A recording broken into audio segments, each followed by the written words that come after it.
என்ன ஏதோ பளிச்சுன்னு இருக்கு, ஒண்ணுமே தெரியலையே, ஒன்றும் புரியலை. அதில் படிச்சே அவனாலே.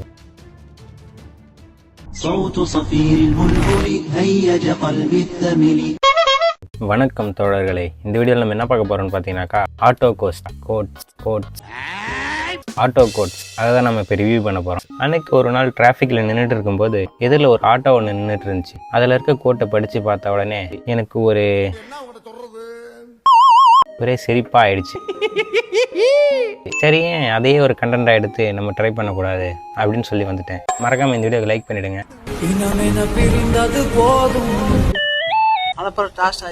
கூகுளில் போயிட்டு இப்போ நம்ம ஆட்டோ கோட்ஸ் மட்டும் சர்ச் பண்ணிக்கலாம். கோகுல் பார்த்து இல்ல ஒரு 2-3 லைன் கொஞ்சம் வேற மாதிரி ட்ரை பண்ணலாம். ஆட்டோ கோட்ஸ் தமிழ். வாங்க இதெல்லாம் தேவையில்ல. இமேஜஸில் போயிடுவோம். கூகுளில் தான் போட்டு பார்த்துட்டு இருக்கோம். இது ஆல்ரெடி ஆட்டோவில் எழுதியிருக்கானுங்க. ஆபாச ஆடைகளே பாலியல் வன்முறைக்கு முதல் படி. உள்ளக்கு பீய ஊட்டிக்கிட்டு இருக்க, சொல்றதுக்கு எதுவும் இல்லை. இது என்ன போட்டிருக்கான்? மதம் மாறினால்தான் கடவுள் காப்பாற்றுவார் என்றால் அவர் கடவுள் அல்ல, அவர் ஒரு கட்சி தலைவர். How bro felt after saying this? நல்லா தான் எழுதியிருக்கானுங்க. மதவெறி வளர்த்தால் பல கல்லறைகள் உருவாகும், மரம் செடி வளர்த்தால் நம் சந்ததிகள் நலமாகும். புரிஞ்சுக்க, தெரிஞ்சுக்க, கரெக்டா இருந்துக்க. தூண்டில் சிக்கியனும் காதலில் சிக்கியனும் சிக்கிய ஆணும். அப்படியா? தூண்டில் சிக்கிய மீனும் காதலில் சிக்கிய ஆணும் துடிப்பது நிச்சயம். படு மாசா எழுதிக்கிறாயா. நம்ம துடிக்காமலே இருந்துருவோம். வண்டியில் எழுதி வச்சிருக்கான் பாரியா. வண்டியில் இருக்கிறதே சின்னது, அதுலேயே இவன் பெரிய கோட் எழுதி வச்சிருக்கானுங்க. உழைத்து நிற்க துப்பில்லாத ஆண்கள் கேட்கும் பிச்சை காசு வரதட்சணை. என்ன மாதிரி எழுதியிருக்கான் பாரியா. வெரி குட்ரா, கை கொடு.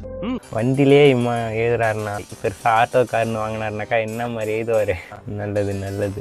கார் மற்றும் பைக்கில் எழுதப்பட்ட சில வசனங்கள். நல்லா பழகு, வண்டி கேட்காது. புரியுதா? என்கிட்ட வண்டியே இல்லை, நான் என்ன பண்றது? பெரிய ஆட்டோவில் கோட் செய்து வச்சிருக்காங்க பாரு. நாணயத்தோடு வாழ்வதல்ல வாழ்க்கை, நாணயத்தோடு வாழணும்டா நாயே. அதை நான் சொல்லலை, எழுதி வச்சிருக்காங்க. அப்படிதான். கடன் கிடையாது, நீங்கள் நல்லவரா தான், ஆனால் கடன் தருகிறேன் நிலையில் நான் இல்லை. காசெல்லாம் கொடுக்க முடியாது. நெக்ஸ்ட் ஃபோட்டோலாம் நமக்கு எதுக்கு? ஃபோட்டோ எழுதிக்கிறதெல்லாம் படிக்கக்கூடாது, வண்டியில் எழுதியிருக்கணும். அப்படியே எழுதியா இருக்கணும். தமிழா இங்கிலீஷா? இது வேணாம், இங்கிலீஷ்லாம் வேணாம். படித்து இந்த எழுதியிருக்காங்க போல.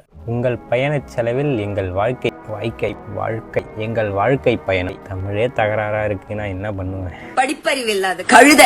இது என்ன கோட்டு? நான் வீழ்வேன் என்று நினைத்தாயோ. இது ஒரு பேசிக்கான கோட். இது எல்லாரோட வண்டியிலையும் எழுதி வச்சுட்டு இருக்காங்க.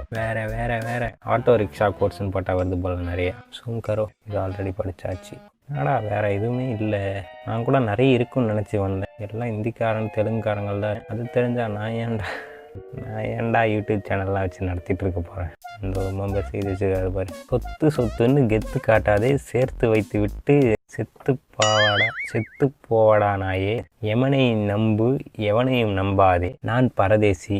அதாவது விட்டுருங்க. நாதாரி பய கையில் நாணயம் இருந்தா 400 நாடு மாறி.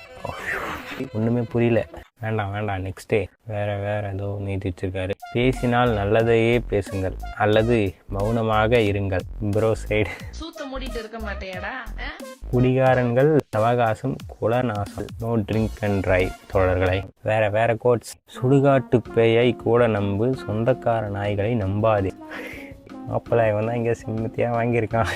என்ன ஏதோ பளிச்சுன்னு இருக்கு. பங்காளி பார்த்து வா, இவனை நம்பித்தான் என் குடும்பம். நீங்க என்னடா வண்டிக்கு பேர் வைக்கிறீங்க? வண்டியை குடும்பம் மாதிரி பாக்குறீங்க. இப்பெல்லாம் ஆட்டோக்காரங்களே ஆட்டோவை அப்படி பார்த்துருக்காங்கடா. இப்பயும் அப்படிதான் பாக்குறாங்க. இது என்ன? கெட்டவனாக வாழ பல வழி, ஆனால் நல்லவனாக வாழ ஒரே வழி, அதுதான். தம்பி என்னவீங்க பாருங்க இப்போ. சாரி மாமா. சாரி கேட்பேன். பாட்டை கொஞ்சம் திருப்பி போடுங்க.